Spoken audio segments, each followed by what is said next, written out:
Howdy, gang, and tonight is the first episode of Fantasy Fulci films we wish Fulci made. Now, I'm going to talk about ones that I wish that I could have seen what Fulci could have done with them.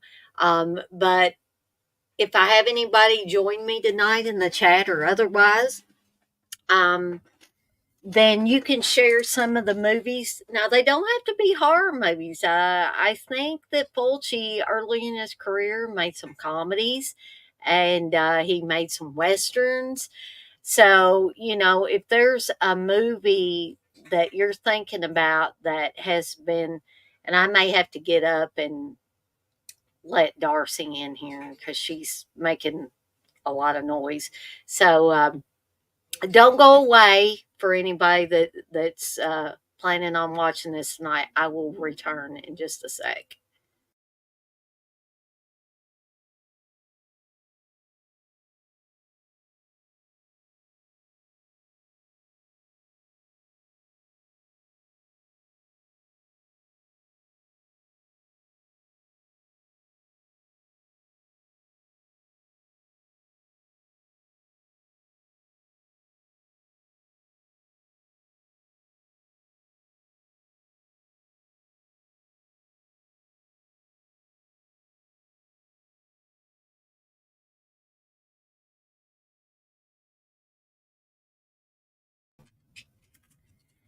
Okay, so I'm back, unless Reggie starts barking out there because he evidently wanted to go outside. So hopefully, I'm gonna check my settings here.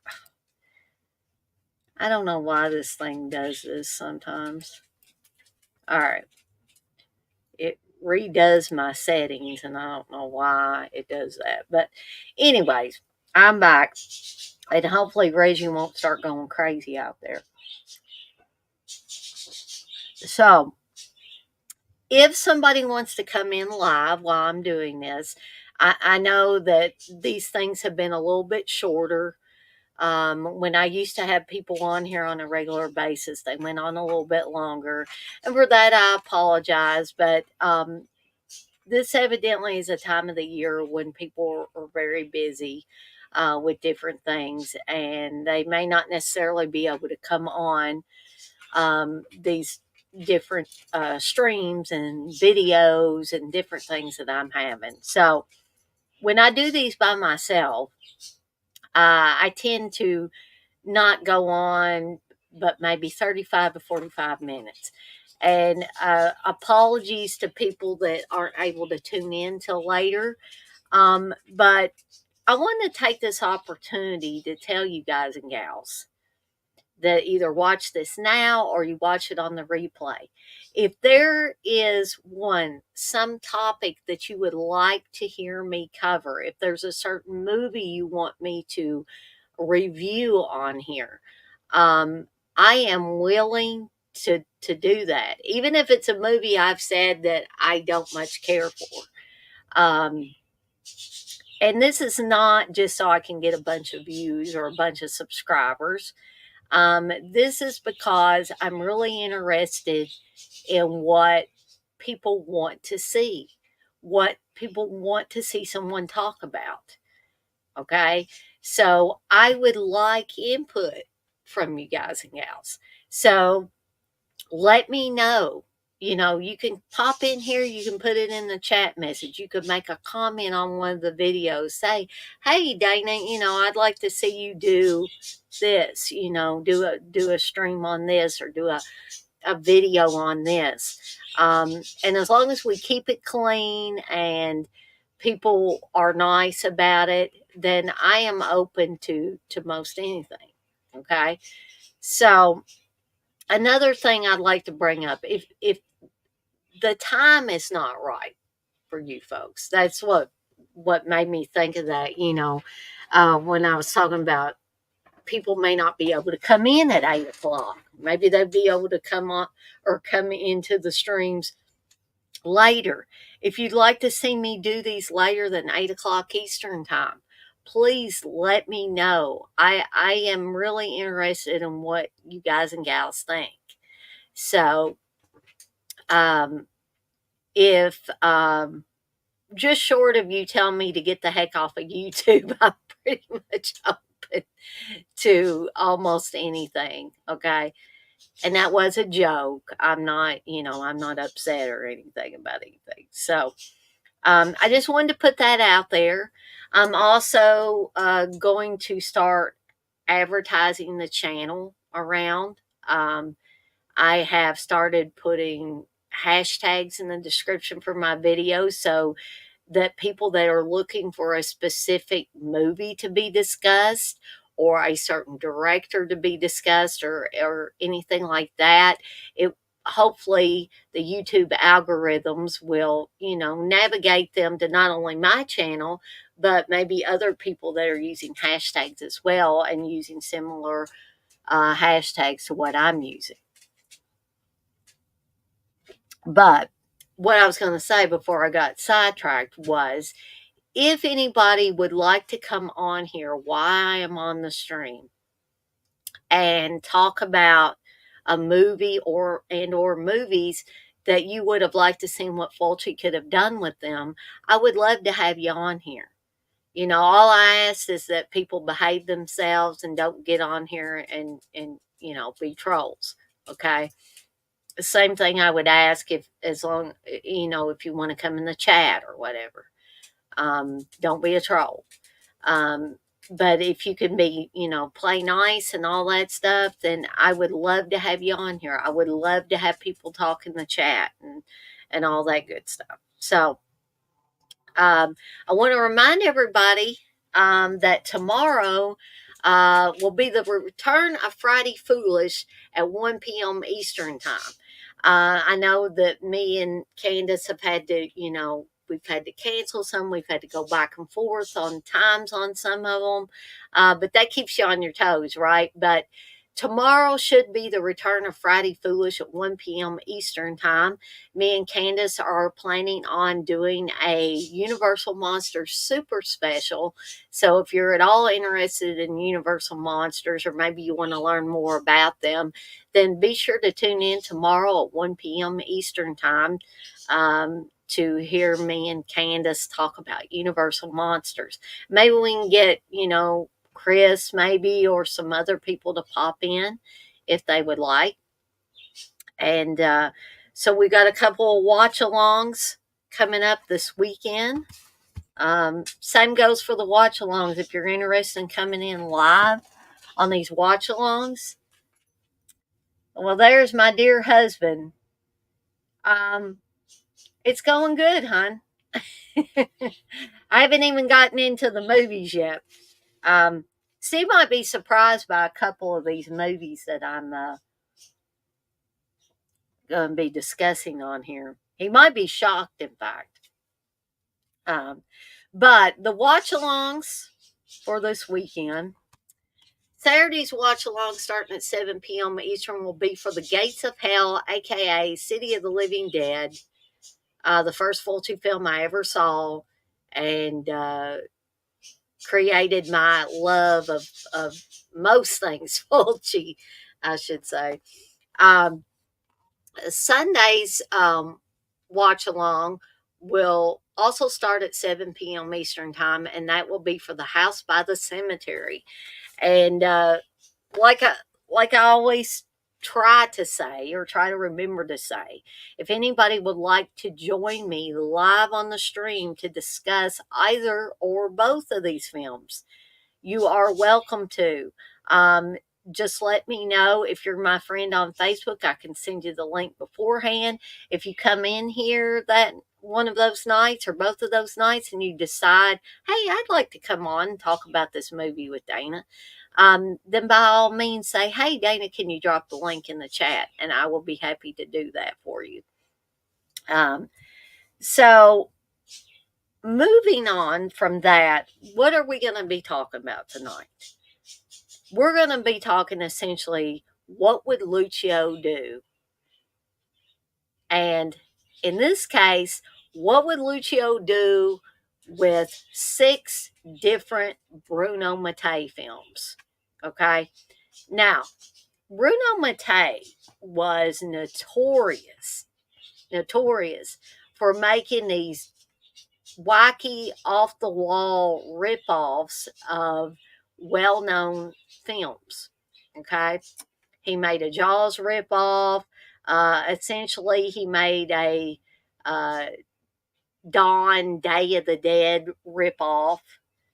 Um, and he even cashed in on the women in prison films. So I'm going to talk about a couple of those tonight as well. Those were the ones that I thought Steve would be shocked that his wife would even be talking about, especially considering the fact that both of the films have Laura Gimser in them, and I have never been a fan of Laura Gimser.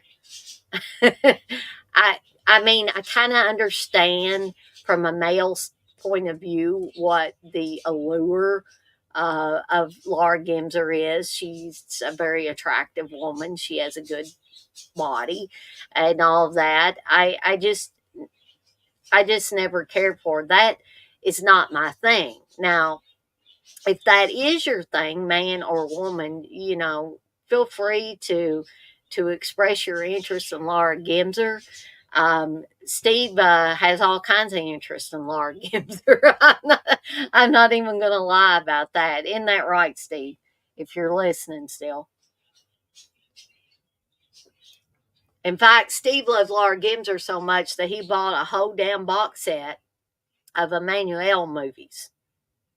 And I was like, okay. But whatever. That's a different story for a different day. So he says yes to that. So we're going to be talking about, or I'm going to be talking about. No, I don't, Steve. I don't get mad. I just don't understand the appeal of Laura Gimser. I don't think Laura Gimser's a particularly great actress or anything. I think what Laura Gimser has going for her is a nice body and good looks. Okay. Other than that, no. If she ain't taking off her clothes every 5 seconds, I don't think anybody would even notice. But I tell you what, Steve, I'll make you a deal, and I'll make you a deal here while I'm live on this stream. A nice body of work. You can watch as many Emmanuelle movies with Laura Gimser as you want to, as many as you can cram in one day. Now, I'm not going to say that I'm going to sit there beside you and watch them, but I promise that I won't say one word about them. You can watch them all day long until you just are chock full of, your eyes are pinwheeling because you watch so much Laura Gimser. Okay? You say, right? Okay.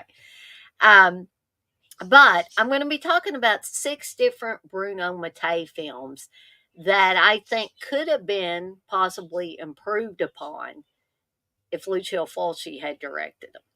And you feel free to disagree with me if you don't if you don't agree with my sentiments that I'm going to be expressing about each one of these films. And but before I get into this though, I would just like to say that Bruno Mattei, you can have fun with his films. I mean, that's not why I'm doing this. Sometimes I just am curious what another director would have done with something. And if Steve's still in here when I get into these, we'll let him talk about one or let him bring up one that he was talking to me about today that he would have liked to have seen Lucio Fulci direct. In fact, Fulci was supposed to direct it, but unfortunately passed away before he was able. Well, Steve, since you're here for now, do you want to put in the chat the movie that you told me that you wish that Fulci had lived long enough to be able to make that movie or direct that movie? And if you don't want to, I can bring it up. I just wanted to give you an opportunity to mention it on your own. I didn't want to steal your thunder. I don't know why though that I was convinced um, that Mikhail Suave had something to do with this. Okay. Um, yes, Steve says wax mask. Wax mask. I think Steve recently got this in. I think on Blu-ray. It was supposed to be directed by Lucio Fulci. In fact, Lucio Fulci was one of the writers, as was Dario Argento and Danielle Stropa. But it ended up, due to Lucio Fulci's untimely passing, ended up being directed by Sergio Stivoletti, who was I think, a special effects guy by trade. So this came out in 1997. Um, it's supposed to take place in 1900 in Paris, and a couple is murdered by a masked man, and a young girl's the only survivor. And then 12 years later, a wax museum opens in Rome, attracting people and causing a series of disappearances. Now, I will say, just from that description, and I remember Steve watching this as well, it sounds more like an Argento film than it does a Fulci film. Steve, would you agree with that? That the description for it, or maybe you can just, because you have watched it. I can't really say that I sat down and watched Wax Mask from beginning to end, but just like I said, from the plot synopsis, it sounds more like a Dario Argento film than it does a Fulci film. Just the whole setup and all of that. Now, I'm not saying that Fulci couldn't have done an excellent job with it. He probably could have. He probably could have made a really good film, had he had the opportunity to do so. Um, but I'll give Steve time enough to answer, but I'm going to move on into the first of the six films. Okay, Steve says, what has a feel of Fulci, but not over the top gore. Okay. Okay. So, see, you're getting a perspective from Steve, which I'm glad, because he's actually sat down and watched this thing from beginning to end. Steve, you say you might have done the gore better. Now, yeah, Fulci has notoriously been described as the godfather of gore. He has held that title for as long as I can remember. And even in death, I think he still holds that title. And dare I say it, that was one of the things I always appreciated about Fulci, because he did gore the way gore should have been done. He didn't do gore just for gore's sake, I didn't feel like. He had what I call well placed gore. Now, some people may disagree with me, but when you're dealing with things like zombies, the living dead, and stuff like that, I think that was well placed gore. I mean, Romero had well placed gore in his later Dead films. So, it only stands to reason when you're having a movie that deals with the dead coming back to life, which is gruesome enough in and of itself, that you should add quite a bit of gore to that mix.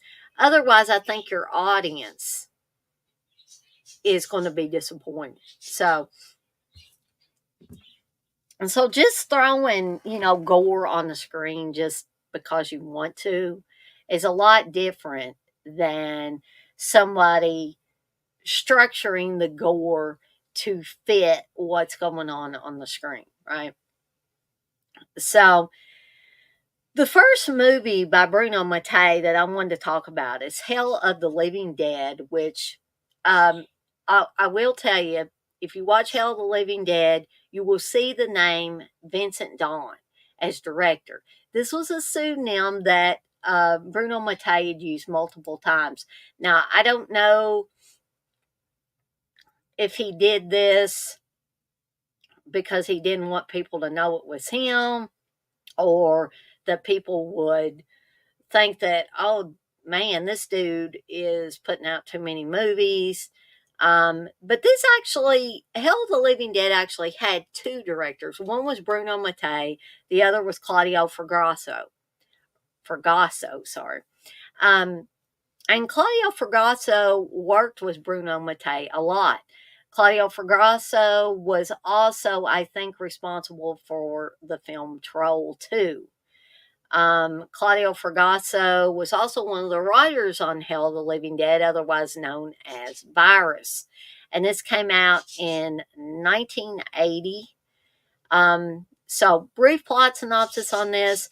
After an experiment gone wrong, a virus that turns people into zombies spreads through New Guyana. A female reporter and her cameraman and a team of 4 commandos is sent to investigate to try to survive the onslaught. Now, I'm not going to say that this movie is not fun.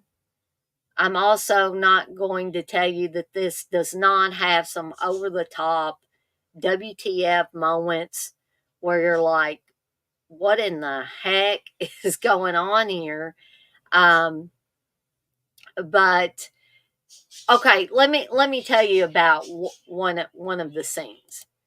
In an attempt to get close to these, Steve, would you call them cannibals or not? If you're still in here, I'm keeping Steve chatting in here because I thought they were natives or cannibals or something. But in order to get close to them, this one woman just strips off her clothes, paints her body up, and all of a sudden these natives, accept her into their tribe. Um, to me, I think that was just an excuse for gratuitous nudity. And I'm not like putting the movie down. I'm just saying, I, you know, she was basically like, I know what to do, and just starts taking her top off.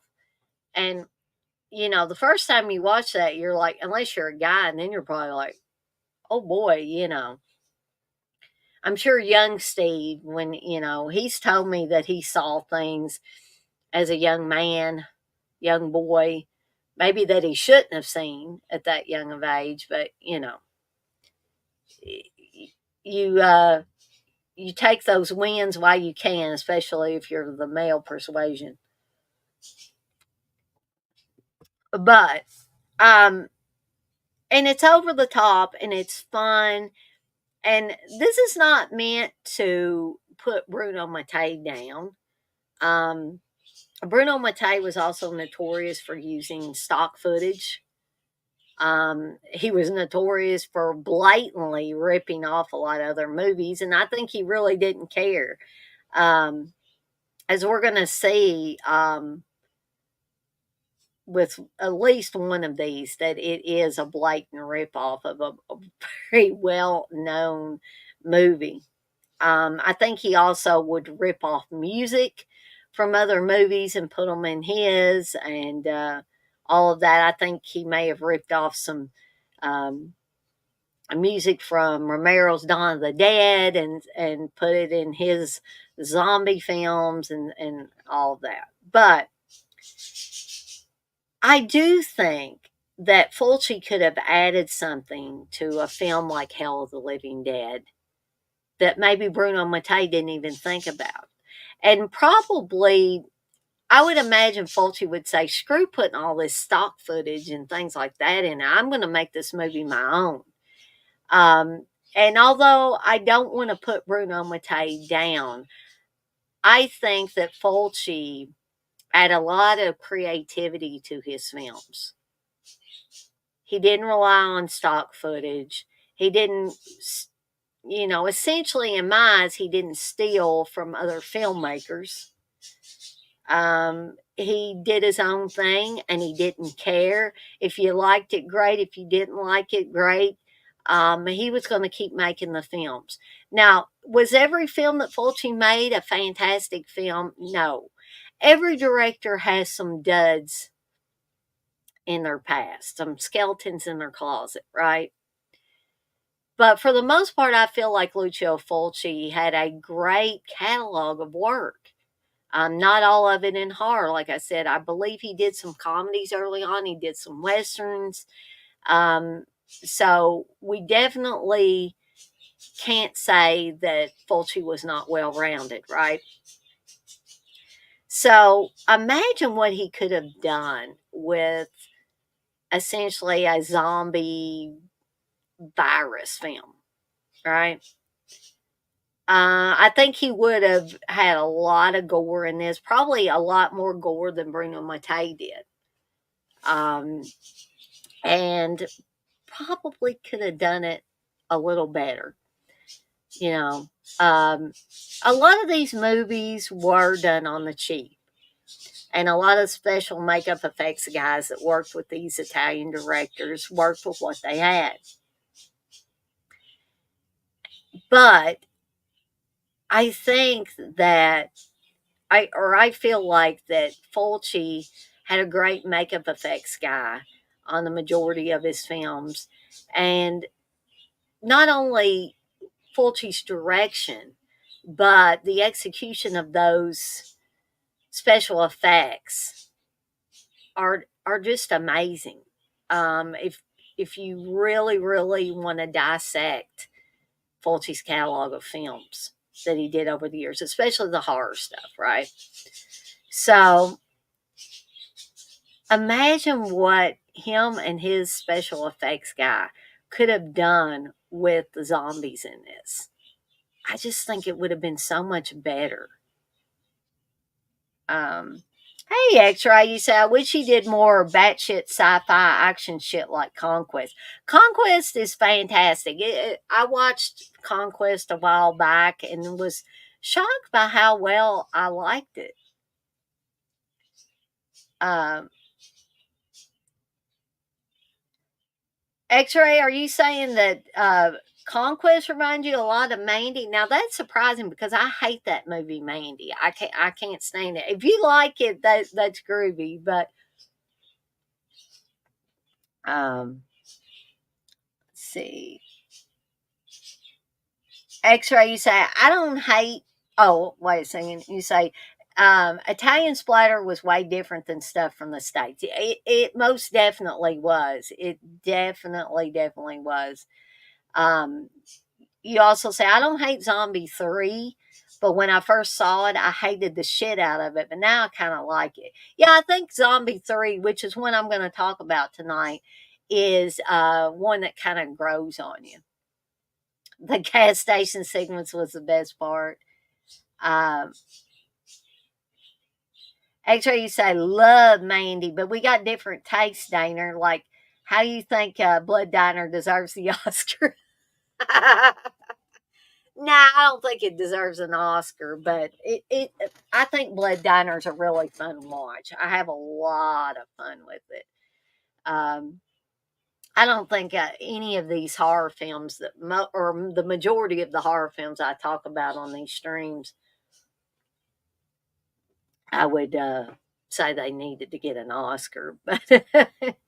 But if you haven't seen Hell of the Living Dead and you want to know what in the heck I'm talking about, um, it is available on Pluto, Pluto TV, and also Prime Video. Now I'm not sure. In fact, I'll just click on it here. Um, okay, so if you've got Prime through Amazon, you can watch it on Prime Video. Um, or you can watch it on Pluto TV if you don't have Prime and you want to check this out and see what in the heck Dana is talking about as far as this film. So I mean, it's got to do with the living dead. I think Fulci would have been a shoe in um, for that type of movie. So moving on um, to a 1982 film, of violence in a women's prison. Again, Bruno Mattei was using the pseudonym Vincent Dawn. This came out, like I said, in 1982.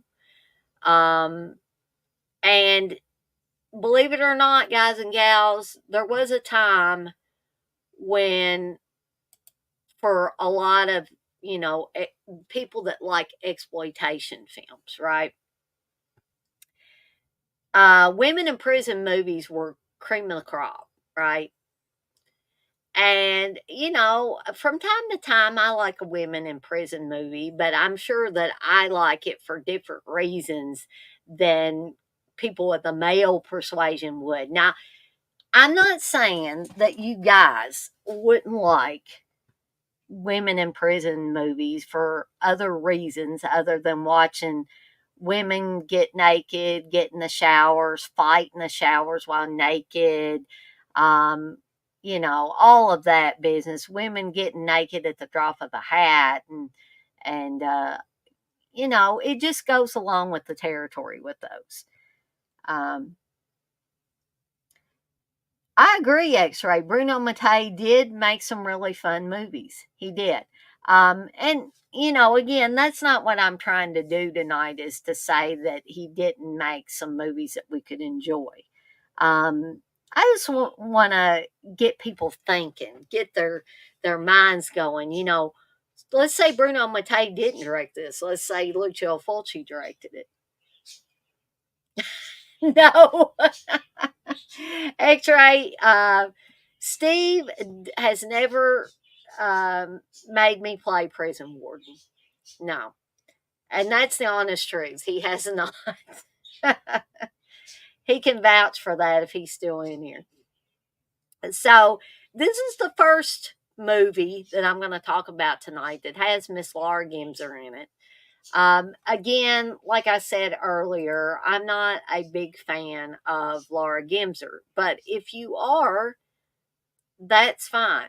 Now, you're going to see a funny correlation between violence in a women's prison and the next film I'm going to talk about, Women's Prison Massacre, which I actually own on DVD, I believe. Um, and Steve may own both of these. Um, but so anyway, sorry. I think that's that guy that looks like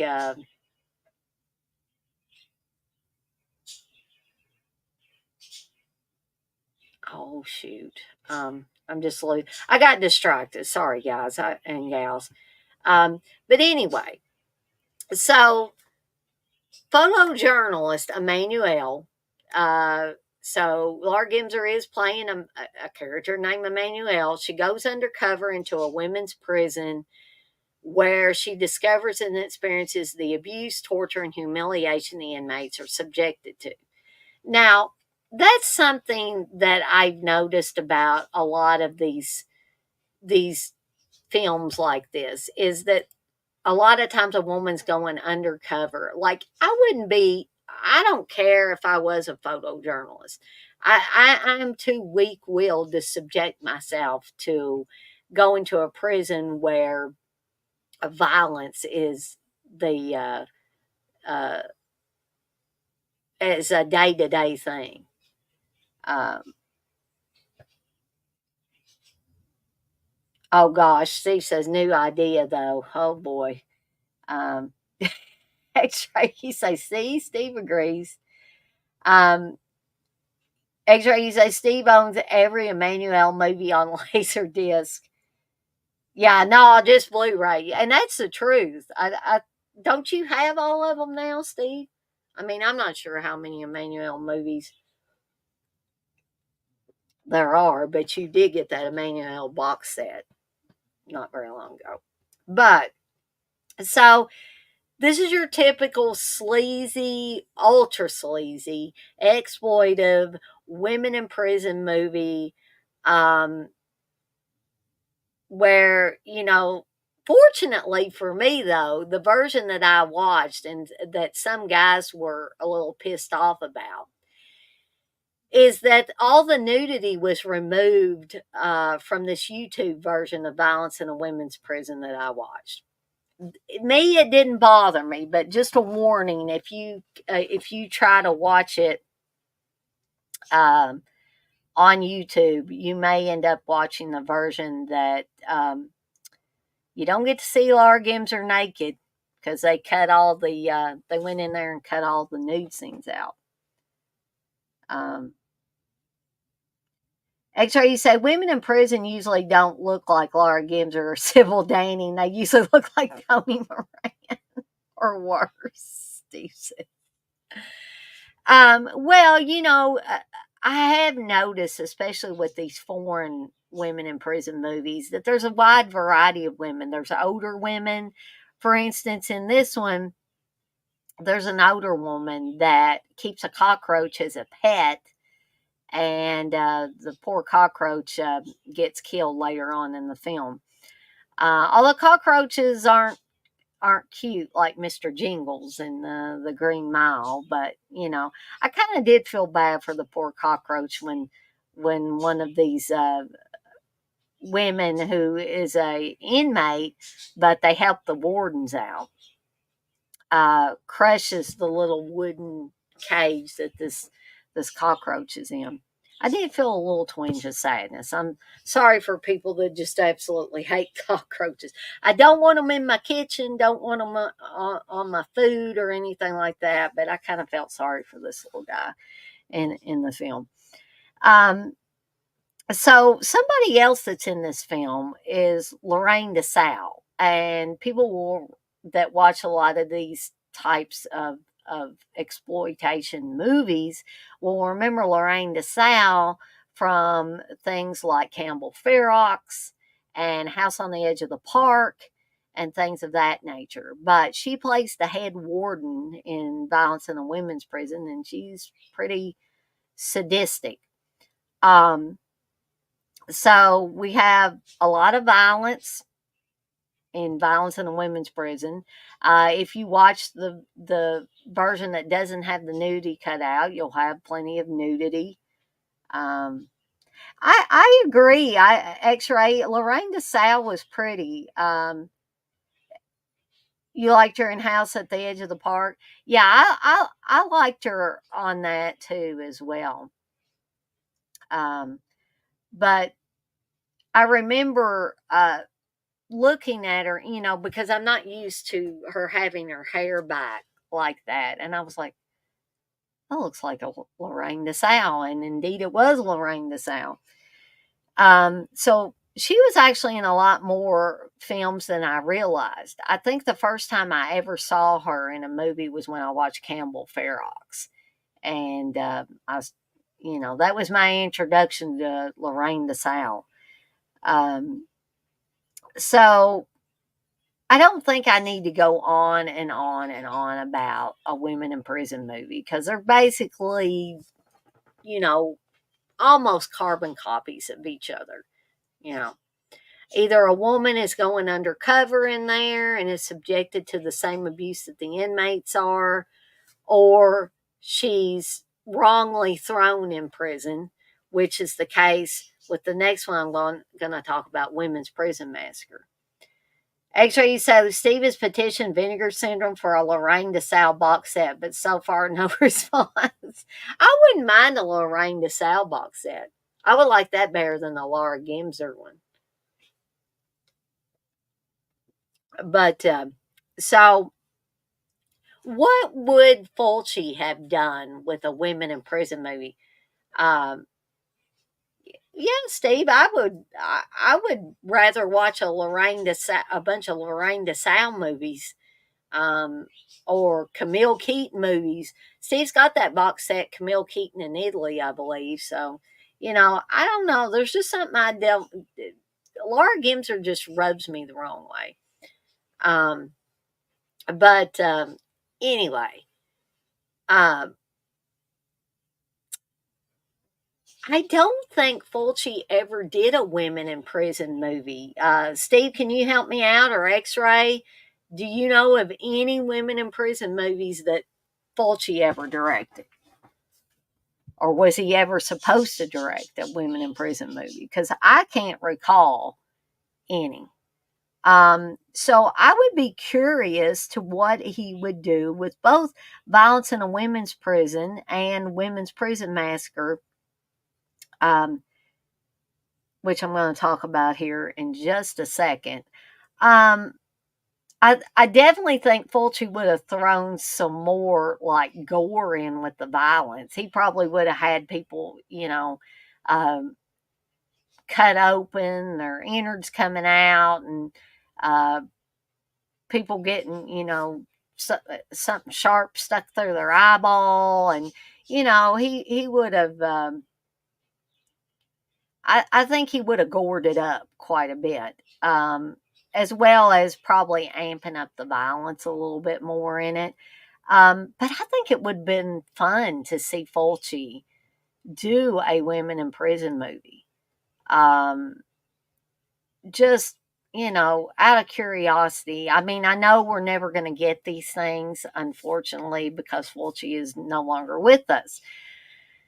But had he, taken the notion to direct a women in prison movie, I think he could have vastly improved on it. For me, anyway, I'm a self-proclaimed gore hound, you know, and I grew up. Excuse me. I grew up watching a lot of gore films. I I I fell in love with Fulci's style early on with the likes of Gates of Hell, which, like I said, was the first Fulci movie I ever saw. And I was just like, this dude, you know, he doesn't care. He's just going to throw it all on the screen. And if you like it, you like it. If not, he don't care. He's still going to make movies. Um, he made movies the way he wanted to make movies, and he did not bend to anybody's will. And that's another reason why I have great respect for Lucio Fulci. He would have never been the type of person that would have said, "You want me to cut up my movie? Screw you. I'm not going to cut up my movie. I'll just, I'll take it somewhere else." But actually, you say, I want to see Lucio Fulci direct a black exploitation movie. That would be interesting too. That would be, yeah, because I don't think he ever did that. So that's interesting, X-Ray. I think I'm glad that you brought that up. Um, so moving on to the next, and I've kind of talked about the women in prison thing. So I'll give a plot synopsis um, and I was able to watch Violence in a Women's Prison on YouTube. But folks, if you want to see Laura Gimser naked, you ain't gonna find it on YouTube. Okay. So the next women in prison movie that Bruno Mattei did was from 1983, Women's Prison Massacre. Again, has pretty much the same cast as Violence in a Women's Prison. Just people have different roles, or some of the people have different roles. Where some of them were inmates in Violence in a Women's Prison, they turned out to be wardens in Women's Prison Massacre. This time around, Laura Gimser is wrongly thrown in jail. She's not a journalist that's going undercover. Um, and you have a bunch of sadistic wardens. Uh, and it's basically a slightly different story with the same amount of violence and sadism that violence in a women's prison had. Now, Bruno Mattei used the Vincent Dawn pseudonym for violence in a women's prison. For Women's Prison Massacre, he used the pseudonym Gilbert Rozelle. Like I said, this came out in 1983. Um, Now, they say 4 escaped male convicts seized control of a women's prison, where that's where it's quite a bit different than violence in a women's prison, and proceed to terrorize the inmates, one of whom is a reporter. So I guess she's still a reporter, but and she's playing Emmanuel again, but she's incarcerated on trumped up charges. So she's falsely accused of something. She's still a reporter, but she's falsely accused and ends up in this sadistic women's prison. But something that makes this one quite a bit different than some of the other women in prison films is the fact that it's not Laura Gemser that does this, but one of the other actresses in the film. When the escaped convicts take over and try to rape the women and stuff, and I'm going to try not to say that word too much because, you know, evidently YouTube cannot discern that you're not glorifying it. You're simply talking about it in um, talking about movies and stuff like that. So that's I'm going to try to keep it as a one time thing in the stream and not mention it again. So one of the women is tired of being put upon by these guys, and so she takes a razor blade and inserts it in a very delicate place, and I'm going to let y'all uh, make assumptions or declarations or whatever about where she puts this razor blade. And when the guy goes to have his fun with her, it's a very painful experience for him. That's all I'll say. So that was the most shocking thing to me about that movie. Excuse me.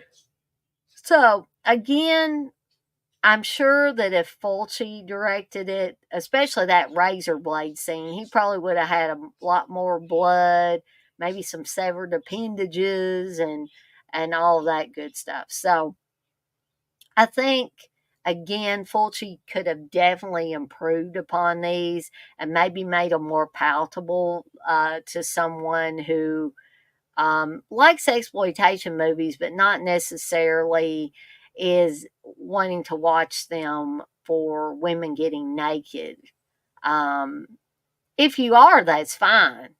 Um, but if you want a little more substance and stuff like that, I think if Fulci had directed it, you probably. I'm not saying there wouldn't have been nudity and sex in it. I'm just saying that he probably would have amped up the gore to give it an extra layer. That those of us that don't care anything about seeing, gratuitous nudity and sex, could have said, "Hey, I wasn't much for all this nudity, but." The gore quotient was great. So that's the two women in prison movies that I wanted to bring up.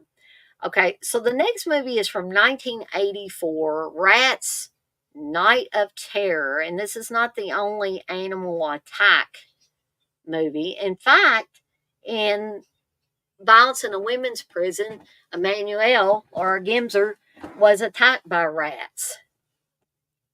So, but this one's a little bit different.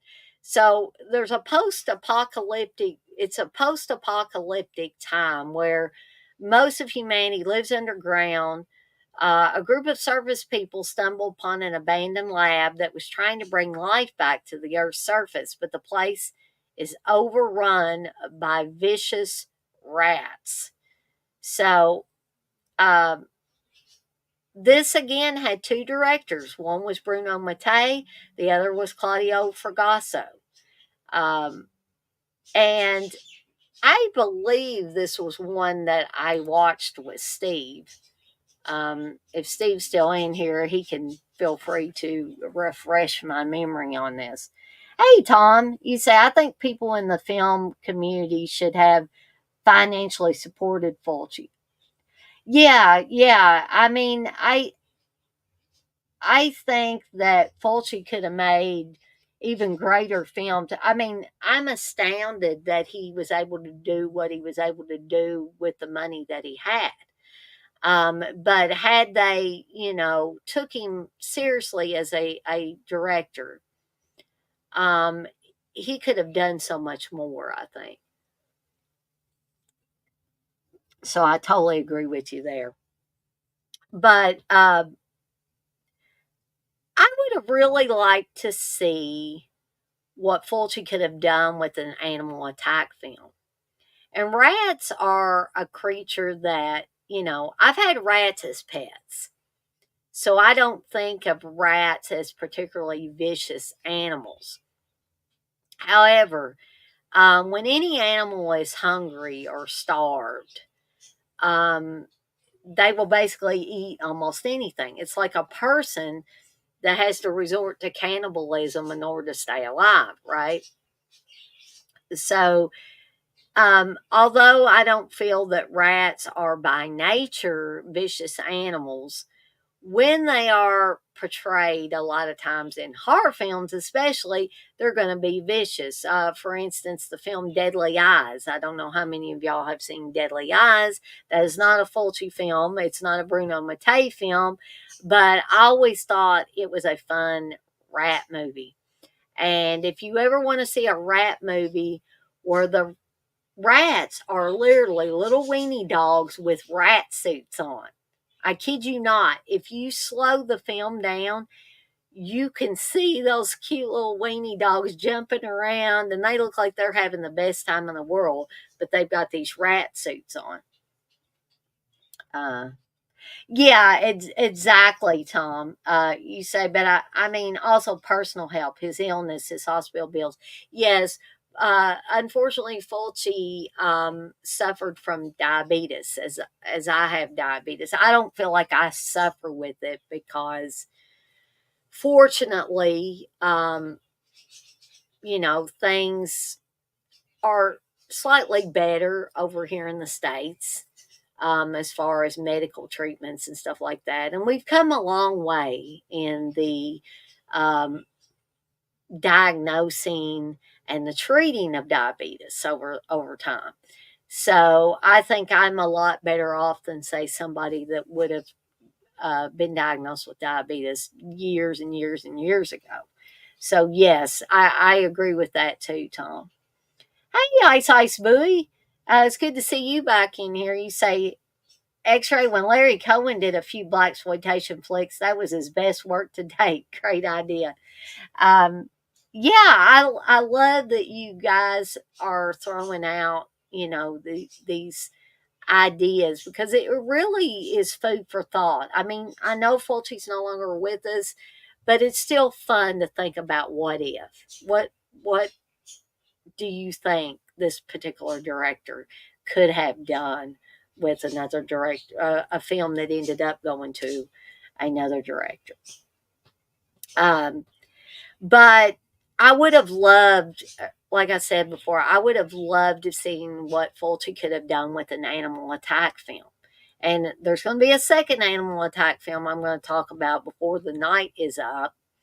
Um, but wouldn't y'all have just loved to see what Fulci could have done with a rat, a vicious rat movie? I mean, he would have had these rats like tearing people's guts out, probably tearing their throats out, pulling their tongues out.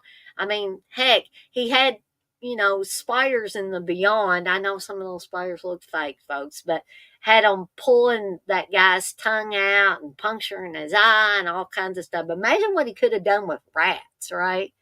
Um, and I have a bad aversion to spiders, so even though most of those spiders were fake in that, there were some real ones crawling around on that dude, and I was like, ugh, you know. So people that have an aversion to rats, if Fulci was in the mix and he ratcheted it up more as far as the rats' violence on the humans, I think that would have been really, really effective and would have really, really worked to make a film like that more popular.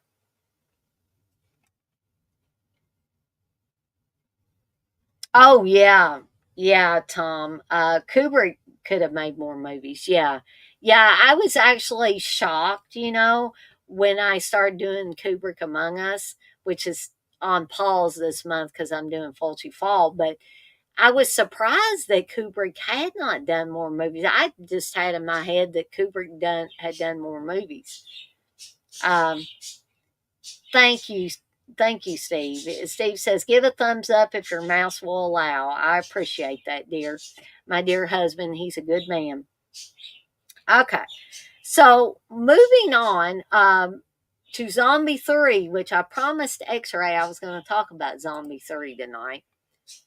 Um, and for some reason, I'm thinking me and Steve rewatched this recently. Now you can watch this on Freevee. Now I think that Freevee has some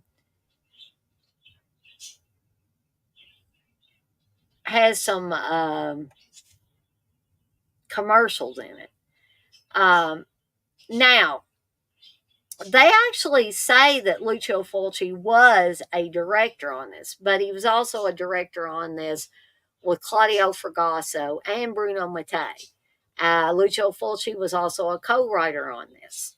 Okay, so it probably did have elements of, from Lucio Fulci. Zombie 3 came out in 1988.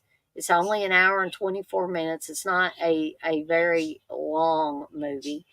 But plot synopsis is when a terrorist's body infected with a stolen chemical is cremated by the U.S. military, a virus is unintentionally released into the atmosphere over a small island, which I thought of this movie as like a combination like Day of the Dead, maybe Crazies, and just a lot of different George Romero like films all rolled into one.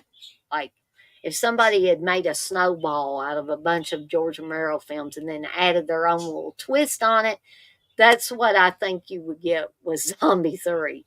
Now, even though Lucio Fulci was supposedly one of three directors on Zombie 3, I can't help but think, what if he had been given the full reins and been able to make this movie totally on his own, right? Again, I think the movie would have been a lot gorier. As Joe Bob says, there would have been a lot more slime glopola going up on the screen. And I just think he could have made it so much better than what it was. I mean, it was a wacky, crazy film. I had fun with it. Um, but it didn't have all of Fulci's hallmarks. It maybe had a couple here and there. But can you imagine what a balls to the wall zombie movie this would have been if Fulci had just been handed the reins and say, have at it, dude? Um, I think it would have been even more fun. And it definitely would have been more gory. I know I've said that a lot about these, but they didn't call Fulci the godfather of gore for nothing. Okay. So I would have just liked to have seen what he could have done with this film on his own without possibly having to consult with two other directors. If he had just been given carte blanche to go in there and make his own version of Zombie 3. Um, And, this was 1988 too. And for the last several years of Fulci's life, he was in very bad health, unfortunately. So he may have not felt as good making this. Um, what would have been really awesome is if earlier in his career he could have been handed something like this and allowed to run with it. It's another one that I just would have loved to seen him do this, because zombie films or the dead coming back to life, however you want to look at it, I think that was really Fulci's forte. I think that that's where he was at the top of his game when he was making those films. And so Zombie 3 seems like a perfect fit for him. Okay. So the last one I want to talk about is Cruel Jaws, which is a blatant ripoff of what I believe to be Jaws and Jaws 3, because we have a water park that's similar to the one in Jaws 3 or Jaws 3D, whichever way you look at it. But we also have, a woman going swimming, getting eaten by the shark, and you have loads and loads and loads of stock footage, which, like I said, Bruno Mattei was notorious for using stock footage in his films, as well as um, completely ripping off films, stealing music from films, um, and all that. Um, but this came out in 1995, a little bit longer than some of Bruno Mattei's films, at an hour and 37 minutes. It's about a huge shark that's terrorizing a beach in Florida, and the locals try everything to kill it. Um, Something else that I always, and I did not know this till I was just looking at this. One of the writers on this was Peter Benchley. Now, I don't know if that is real, or they're saying, because Peter Benchley wrote the novel Jaws, they just stuck his name on there. That would not be beyond Bruno Mattei to do something like that. So the writers are listed as Peter Benchley, Robert Fiend, and Bruno Mattei. Um, but there is a guy on here that I think he sounds kind of like Paul Williams, but he looks a lot like uh, shoot, just went right out of my mind. Oh my gosh, Hulk Hogan. Sorry, folks. That's where getting old gets you. But to me, he sounds like Paul Williams, the singer, and he looked a lot like Hulk Hogan. Uh, Tom, you say producers, good ones, don't restrain movie directors. That is, I've never heard a truer thing in my life, Tom. You are correct on that. You are correct. So, yes, this is a blatant ripoff of both Jaws and Jaws 3, mostly Jaws, um, with Bruno Mattei's kind of unique spin, and then him throwing in a bunch of stock footage and all that. Is it fun? Yeah. Can you laugh and have fun all the way through? Yeah, pretty much. Including this guy, I guess he's drunk and he's shooting at everything in sight, and he's yelling and screaming and on his boat and stuff. I was like, I don't know. It just seemed to be stuck in there at random, but it still added to the film. But again, what could Fulci have done with this movie? I think he could have made it, even better. Hold on, folks. Reggie waited until the end of this. So I'm going to take myself out of the stream. I will be right back. Please don't go away.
Hey, Bliss, well, it's okay.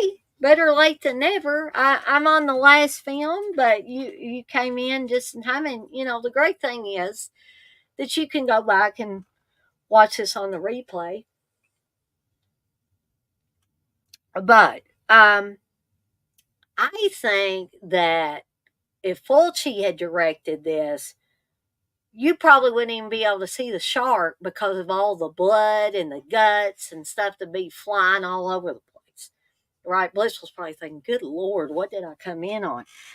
Um, but I think he could have taken a film that was fun anyway and made it even more fun and even more fun for us gorehounds out there because if you take a look at Spielberg's Jaws, that is a great film. It's a well polished film.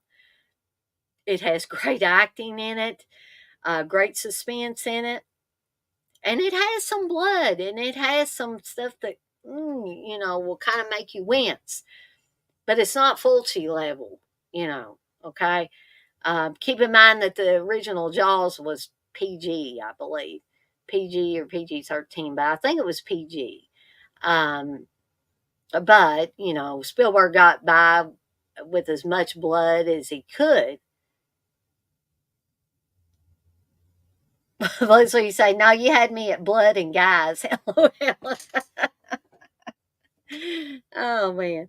Um, so I can really see, no pun intended, Fulci really taking a bite out of this one and really making it his own. And, you know, to tie this all up,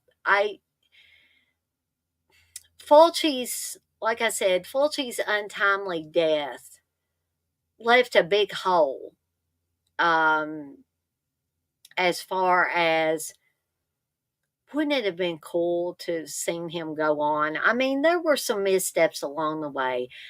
As I've said before, and I'll continue to say, all directors have some stinkers in their film catalog. That's just going to happen. And the longer you're around, the more stinkers you may have.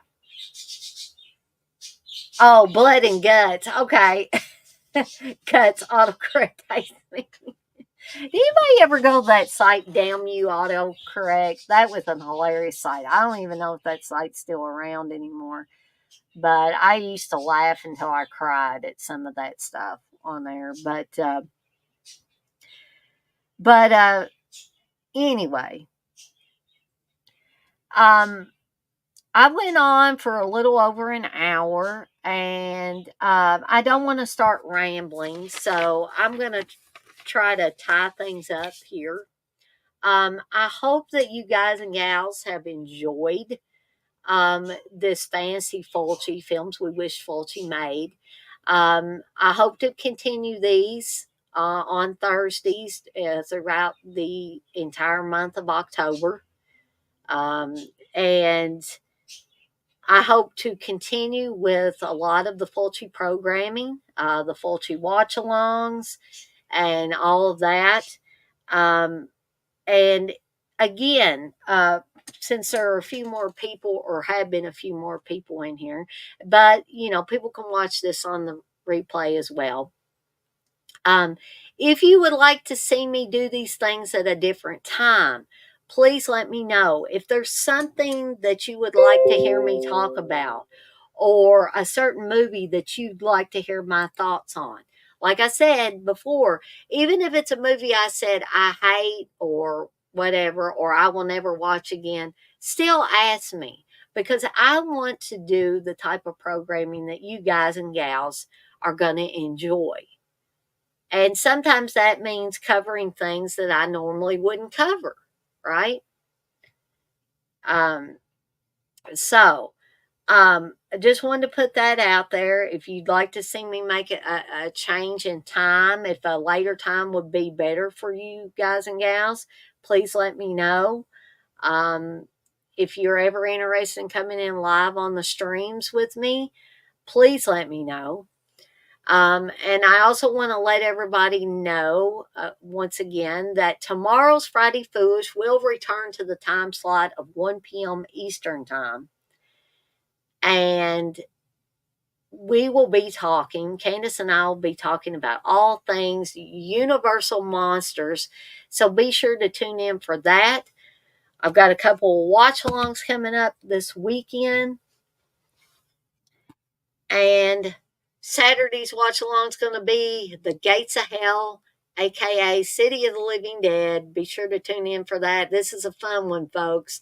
This cemented my love of all things Fulci. Like I said before, this was the first Fulci film I ever watched. So this will be at 7 p.m. Eastern Time on Saturday.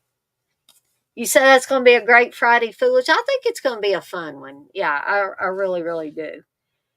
Sunday's watch along, also at 7 p.m. Eastern Time, will be The House by the Cemetery.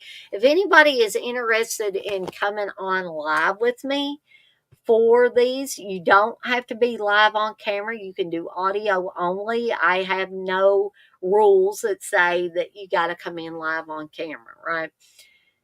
So if you're interested in it, if you're my friend on Facebook, great. I can send you the link in Facebook or on Facebook through Messenger. We're just having a fit out there. Hey, Russell, it's just a shame I'm about ready to get off here, but feel free to watch this on the replay. But lost my whole train of thought. Oh, but if you're not my friend on Facebook,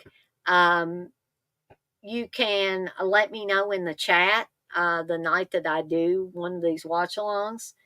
And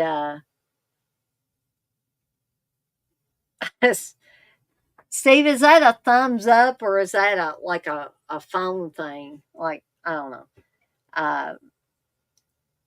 And Blissful says, hi, Ninja Steve.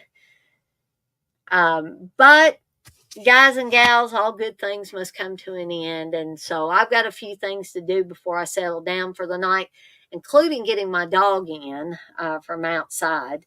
But for those of you that came in late, you are welcome to watch this on the replay. Please let me know if there's some content you would like to see me cover, any movies you would like to see me review, if you would like me to adjust the time, if this is too early or too late. Please let me know. Good night, Russell. Thanks for stopping by. And I echo Blissful. Have a beautiful night, everyone. And I'm off like a dirty shirt. This shirt is not dirty, but I'm off like one. But I can't talk. But before I go, I want to remind everybody, as I always do, to be kind to one another and blaze that trail. Have a fantastic rest of your Thursday, folks. Friday, hopefully for most of us, is the end of the work week. And that's all for me for now. And I'll see everybody next time.